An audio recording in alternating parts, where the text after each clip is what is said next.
আসসালামু আলাইকুম রহমতুল্লাহি বারকাতু। বন্ধুরা সবাই কেমন আছেন? আশা করি আল্লাহ পাক রব্বুল আলমিনের রহমতে সবাই ভালো আছেন।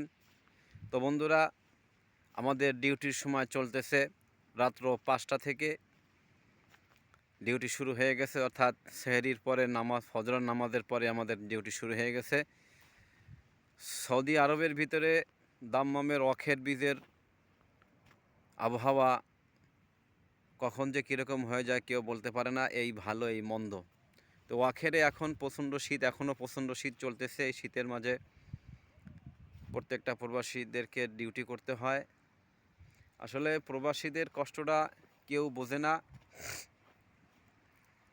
প্রবাসীরা ভালো থাকলেও নিজের, মন্দ থাকলেও নিজের, কারো কাছে প্রকাশ করতে পারে না। যদি পরিবারের কোনো লোকজন দেখতো একটা প্রবাসীর একটা দিনের কত কষ্ট করে, তাহলে আমার মনে হয় কোনো স্ত্রী, কোনো মা তার সন্তান, কোনো স্ত্রী তার স্বামীকে বিদেশে পাঠাইতো না।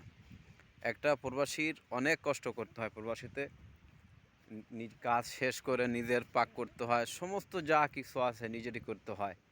আসলে প্রবাসীদের জীবনটাই মনে হয় এরকম। আমি তো সবেমাত্র আসলাম বিদেশে, তা আমি এই অল্প কয়দিনে যেটা বুঝলাম, সমস্ত প্রবাসীদের যে বুকের ভিতরে একটা চাপা কান্না, আসলে এটা কেউ কোনো দিন জিজ্ঞাসা করেন না আর বোঝার চেষ্টাও করে না।